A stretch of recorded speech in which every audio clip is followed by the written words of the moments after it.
Internal politics external ಪಾಲಿಟಿಕ್ಸ್ಗಿಂತ internal ಪಾಲಿಟಿಕ್ಸೇ ಬಹಳ ಹೆಚ್ಚಾಗಿ ಅದು ದೇಶದಲ್ಲಿರ್ತಕ್ಕಂಥ ರಾಜಕೀಯದಲ್ಲೂ ಕೂಡ ಸಮಸ್ಯೆ ತಂದೊಡುತ್ತೆ. ಅಲ್ಲಿರ್ತಕ್ಕಂಥವ್ರು ಯಾರಾದರೂ ಕಾನ್ಸ್ಪಿರಸಿ ತಂದು ಹಾಕ್ತಾರೆ ಆ ಒಬ್ಬ ರಾಜನಿಗೆ, ಇಲ್ಲಿರ್ತಕ್ಕಂಥವ್ರು ಒಂದು ಕಾನ್ಸ್ಪಿರಸಿ ತಂದು ಹಾಕ್ತಾರೆ ರಾಜನಿಗೆ.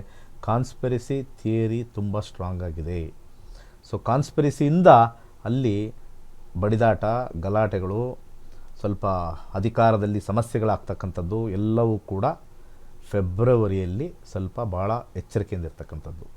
ಹಾಗೆ 11ನೇ ಅಧಿಪತಿಯಾಗಿರ್ತಕ್ಕಂಥ ಚಂದ್ರ ಭಾಳ ಇಂಪಾರ್ಟೆಂಟ್ ಆಗಿರ್ತಕ್ಕಂಥದ್ದು. 11ನೇ ಅಧಿಪತಿಯಾಗಿರ್ತಕ್ಕಂಥ ಚಂದ್ರ 9ನೇ ಮಲ್ಲಿರೋದ್ರಿಂದ ಪ್ರತಿಯೊಬ್ಬರು ಕೂಡ ಟ್ರಾವೆಲ್ಗೆ ಸ್ಪೆಂಡ್ ಮಾಡ್ತಾರೆ, ಸ್ಟಡೀಸ್ಗೆ ಸ್ಪೆಂಡ್ ಮಾಡ್ತಾರೆ. ಹೆಚ್ಚಿನ ಲಾಭ ಬಂದಿರತಕ್ಕಂಥದ್ದೆಲ್ಲ ಸ್ಪೆಂಡ್ ಮಾಡ್ತಕ್ಕಂಥದ್ದೆಲ್ಲ ಸ್ವಲ್ಪ ಎಜುಕೇಷನ್ಗೆ ಸ್ವಲ್ಪ ಜಾಸ್ತಿ ಹಾಕ್ತಾರೆ, ಟ್ರಾವೆಲ್ಗೆ ಜಾಸ್ತಿ ಹಾಕ್ತಾರೆ. ದೇವಸ್ಥಾನಗಳಿಗೆ ಜಾಸ್ತಿ ಹುಂಡಿಗೆ ದುಡ್ಡು ಬೀಳುತ್ತೆ 2026. ಮತ್ತು ಅಲ್ಲೂ ಕೂಡ ಲಾಭಾಂಶ. ಕೊನೆಯದಾಗಿ 12ನೇ ಮನೆಯಲ್ಲಿ ಕೇತು ಇರತಕ್ಕಂಥದ್ದು, 12ನೇ ಅಧಿಪತಿಯಾಗಿರ್ತಕ್ಕಂಥ 4ರಲ್ಲಿರ್ತಕ್ಕಂಥದ್ದು. ಹಾಗೆ ಕೇತುವಿನ ವೀಕ್ಷಣೆಯೂ ಕೂಡ ಧನುರಾಶಿಯಾಗಿರ್ತಕ್ಕಂಥ ಅಗ್ನಿ ಅವಘಡಗಳು 2 ಕಡೆಯೂ ತೋರಿಸಿರೋದ್ರಿಂದ ಬೆಂಕಿ ಹತ್ಕೊಂಡು ಉರಿಯೋದಂತೂ ಗ್ಯಾರಂಟಿ ಅತಿ ಹೆಚ್ಚು. ಹಾಗೆ ಒಂದು ವಿಶೇಷವಾಗಿರ್ತಕ್ಕಂಥ ಇನ್ಫಾರ್ಮೇಷನ್, ಮಹಿಳೆಯರಿಗೆ ಒಂದು ಪ್ರಶ್ನೆ, ಗೋಲ್ಡ್ ಏನಾಗುತ್ತೆ ರೇಟು? ಗೋಲ್ಡ್ ರೇಟ್ ಏನಾಗುತ್ತೆ ಅಂದರೆ ಜಾಸ್ತಿ ಆಗುತ್ತೆ, ವಕ್ರಿ ಇರೋವರೆಗೂ ಜಾಸ್ತಿ ಆಗುತ್ತೆ, ಮೇ ಜೂನ್ವರೆಗೂ ಜಾಸ್ತಿ ಆಗಿ ಟಪ್ ಅಂತ ಕೆಳಗೆ ಬೀಳುತ್ತೆ. ಬೆಳ್ಳಿ ಆಗಸ್ಟ್ ಆದಮೇಲೆ ಬೆಳ್ಳಿಗೆ ನಾವು ಚಂದ್ರವನ್ನು ನೋಡ್ತೀವಿ. ಚಂದ್ರ 9ನೇ ಮನೆಯಲ್ಲಿರೋದ್ರಿಂದ ಸ್ಟಡಿ ಗ್ರೋತ್. ನನ್ನ ಪ್ರಕಾರ ಗೋಲ್ಡ್ಗಿನ ಬೆಳ್ಳಿ ಪರ್ಸೆಂಟೇಜ್ ವೈಸ್ ಗ್ರೋತ್ ಜಾಸ್ತಿ ಕೊಡುತ್ತೆ. ತುಂಬ ಜನ ವ್ಯಾಲ್ಯೂ ನೋಡ್ತಾರೆ, 8,000 ಇದ್ದಿದ್ದು 10 ಆಯಿತು, 10 ಆಯಿತು, 12 ಆಯಿತು, 12, 14 ಆಯಿತು ಅಂತ ಅಂದ್ಕೊಳ್ತಾರೆ. ಆದರೆ ನೀವು ಪರ್ಸೆಂಟೇಜ್ ನಾವು ನೋಡಿದಾಗ, ಗ್ರೋತ್ ಪರ್ಸೆಂಟೇಜ್ ನೋಡಿದಾಗ ನಮ್ಮ ಕ್ಯಾಲ್ಕುಲೇಷನ್ ಪ್ರಕಾರ ಬೆಳ್ಳಿ will better than gold. Gold ಸ್ವಲ್ಪ ಹೋಗುತ್ತೆ ಮೇಲಕ್ಕೆ, ಇನ್ನೂ ಹೋಗುತ್ತೆ, ಸ್ವಲ್ಪ ಬೀಳುತ್ತೆ. ಫಸ್ಟ್ ಹಾಫ್ ಮಾತ್ರನೇ ಚೆನ್ನಾಗಿರೋದು. ಸೆಕೆಂಡ್ ಹಾಫ್ ಆಫ್ ದಿ 2026 ಗೋಲ್ಡ್ಗೆ ಅಷ್ಟು ಬೇಡಿಕೆ ಇಲ್ಲ.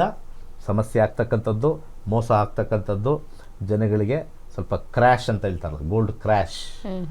ಸೊ ಅದು ನಿಮಗೆ ಪೇಪರಲ್ಲಾದ್ರೂ ಆಗ್ಬೋದು, ಅಥವಾ ಫಿಸಿಕಲ್ ಅಲ್ಲಾದ್ರೂ ಆಗ್ಬೋದು, ಡಿಬೆಂಚರ್ಸ್ ಅಲ್ಲಾದ್ರೂ ಆಗ್ಬೋದು. There is a failure post second half. ಯಾಕೆಂದರೆ ಈಗ ವಕ್ರಿ ಅಂತ ಗುರು ಇದ್ದಾಗ, ಗುರು ಕಾರಕ ಆಗಿರೋದ್ರಿಂದ, ಬುಧನ ಮನೇಲಿರೋದ್ರಿಂದ ಸ್ವಲ್ಪ ವಕ್ರಿತನ ಬಿಟ್ಟು ಮುಂದಕ್ಕೆ ಹೋಗಾದಮೇಲೆ it will come down to some extent. ಮತ್ತೆ ರೈಸ್ ಆಗೋ ಪೀರಿಯಡ್ ಆಗ ಹೇಳ್ತೀನಿ ಮುಂದಿನ ವಿಚಾರದಲ್ಲಿ. ಸದ್ಯಕ್ಕೆ ಗೋಲ್ಡ್ ಬೈ ಮಾಡೋರೆಲ್ಲ ಚೆನ್ನಾಗಿ ಹ್ಯಾಪಿಯಾಗಿರಿ ಸದ್ಯಕ್ಕೆ. ಆಮೇಲೆ ಸ್ವಲ್ಪ ಡೌನ್ ಆಗುತ್ತೆ, ಒಂದು 6 ಮಂತ್ಸ್ ಹ್ಯಾಪಿಯಾಗಿರಿ. ಓಕೆ ಗುರುಜಿ, ಇವತ್ತಿನ ಕಾರ್ಯಕ್ರಮದಲ್ಲಿ ಸಾಕಷ್ಟು ಮಾಹಿತಿಯನ್ನು ತಿಳಿಸ್ಕೊಟ್ರಿ, ತಮಗೆ ಧನ್ಯವಾದ. ಅದೇ ರೀತಿಯಾಗಿ ಅಡ್ವಾನ್ಸ್ ಹ್ಯಾಪಿ ನ್ಯೂ ಇಯರ್ ನಿಮಗೆ. ಎಲ್ಲರಿಗೂ ಹೊಸ ವರ್ಷದ ಕ್ಯಾಲೆಂಡರ್ 2026 ಚೆನ್ನಾಗಿರಲಿ. ಯಾವುದೇ ಒಂದು ನೆಗೆಟಿವ್ ಹೇಳಿರೋದು ಯಾರಿಗೂ ಆಗದೇ ಇರಲಿ. ಭವಿಷ್ಯ ನುಡಿತೀವಿ ನಾವು ಅಷ್ಟೇ, ಭವಿಷ್ಯ ಈ ಥರ ನೆಗೆಟಿವ್ ಆಗದೇ ಇರಲಿ, ಎಲ್ಲ ಒಳ್ಳೆಯದೇ ಆಗಿರಲಿ. ನಿಮಗೆ ಆರೋಗ್ಯ ಐಶ್ವರ್ಯ ಕೊಟ್ಟು ಕಾಪಾಡಲಿ ಭಗವಂತ.